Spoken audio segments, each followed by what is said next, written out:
అందరికి నమస్తే. జమిలీ ఎలక్షన్ జమిలీ ఎలక్షన్ సంబంధించి ఒక మేజర్ డెవలప్మెంట్ ఇది.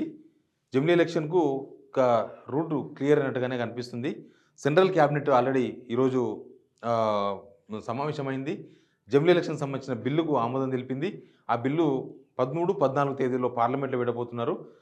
బహుశా మొన్న మహారాష్ట్రలో గెలిచిన తర్వాత బీజేపీకి సంపూర్ణమైన బలం వచ్చింది.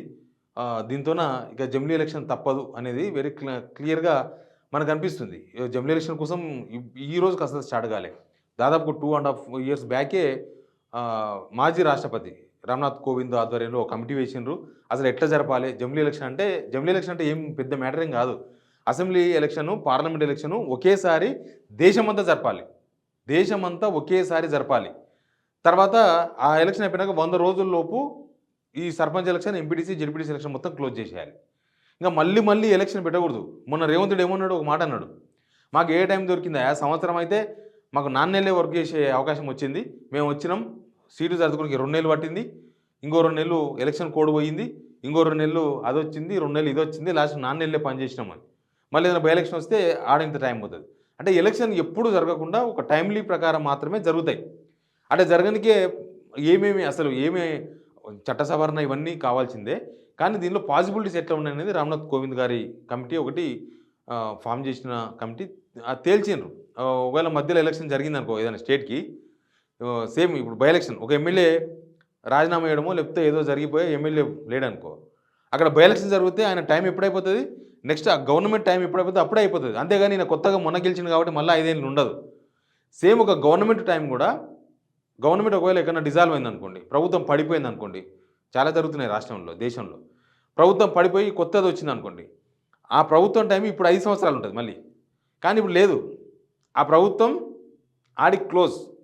ఆ ప్రభుత్వం సేమ్ బై ఎలక్షన్ టైం ఎట్లొస్తే ఆ టెన్యూర్ ఉంటుందో ఆ టెన్యూర్ అంతవరకే ఉంటుంది, ఆడికి క్లోజ్ అయిపోతుంది. అదే జమిలీ ఎలక్షన్. అయితే ఈ జమిలీ ఎలక్షన్స్లో మన తెలంగాణ పరిస్థితి ఏంటి అనేది చాలా ఇంపార్టెంట్. జమిలీ ఎలక్షన్స్ కోసం ఆల్మోస్ట్ 30 పార్టీలు మద్దతు ఇచ్చినాయి. 15 పార్టీలు జమిలీ ఎలక్షన్ వద్దు అంటున్నారు. మెజార్టీ రాష్ట్రాలంతా కూడా బీజేపీ అధికారంలో ఉంది కాబట్టి రాష్ట్రాల మద్దతు కూడా ఈజీగా ఉంటుంది. చూడండి, Andhra Pradesh NDA, Arunachal Pradesh BJP.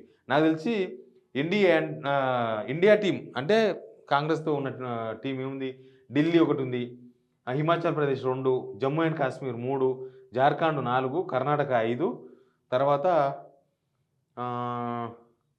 Punjab 6, Tamil Nadu 7, west Bengal 8. మళ్ళీ దీనిలో ఎంతమంది జారుకుంటారో తెలియదు. ఈ మధ్య ఇండియా టీం కూడా అంతా ఇచ్చకపోతుంది కదా.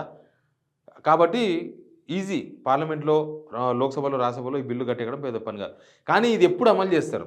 ఇమీడియట్గా అమలు చేస్తే ఉన్న రాష్ట్ర ప్రభుత్వాలంతా కూడా క్లోజ్ చేయాల్సి వస్తుంది. వాళ్ళు టెన్యూర్ అయిపోతే కొంచెం ప్రొలాంగ్ చేయాల్సి వస్తుంది. కాబట్టి 2026 వాళ్ళు అనుకుంటున్న మహిళా రిజర్వేషన్ బిల్లు 2026కి లోపలనే ఈ సెన్సెస్ అంటే జనగణన చేస్తామని చెప్తున్నారు. ఇవన్నీ అయిపోతే మళ్ళీ 2027లో చేస్తారా, ఇమీడియట్గా చేస్తారా, ఇవన్నీ చూసి 2020లో చేస్తారా అనేది ఇంపార్టెంట్.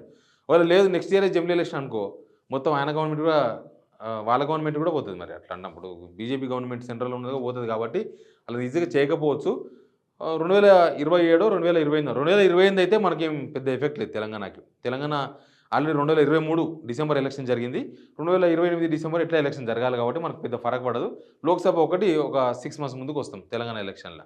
ఒకవేళ 2027 అనుకో, 2027 మంత్ను బట్టి సంవత్సరంన్నరనో ముందస్తు ఎలక్షన్ పోతాం మళ్ళీ. అంటే 5 సంవత్సరాలు ఉండదు గవర్నమెంట్. అప్పుడు గవర్నమెంట్ 4 సంవత్సరాలే ఉంటుంది. ఇప్పుడు ఆల్రెడీ సంవత్సరం అయిపోయింది కదా, ఇంక 3 సంవత్సరాలే ఉంటుంది అప్పుడు కాంగ్రెస్ గవర్నమెంట్. లేకపోతే 4 సంవత్సరాలు కూడా ఉండొచ్చు. జమిలీ ఎలక్షన్ ఎప్పుడు పెట్టాలి అనే దాన్ని బట్టి డిసైడ్ అవుతుంది. బట్ జమిలీ ఎలక్షన్ అనేది పక్కా అనేది చాలా క్లారిటీగా అర్థమవుతుంది. నాకు తెలిసి పరిస్థితులు అంతా చూస్తుంటే బీజేపీ కూడా 3వసారి అధికారంలోకి వచ్చింది, ఎన్డీఏ గవర్నమెంట్.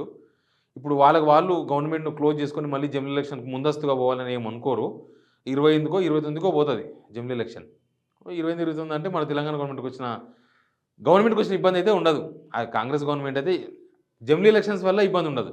వేరే పరిణామాలు జరిగి అటు ఇటు అయ్యి చిల్లంపుల్లం అయ్యి వ్యవహారం జరిగితే అది వేరు, అది వాళ్ళ చేతులారా వాళ్ళు చేసుకునే వ్యవహారం ఉంటుంది తప్ప జమిలీ ఎలక్షన్స్ వల్ల మన రాష్ట్రానికి ఏమి ఎఫెక్టే ఉండదు. అసలు ఆల్మోస్ట్ పెద్ద ఎఫెక్ట్ ఉండదు.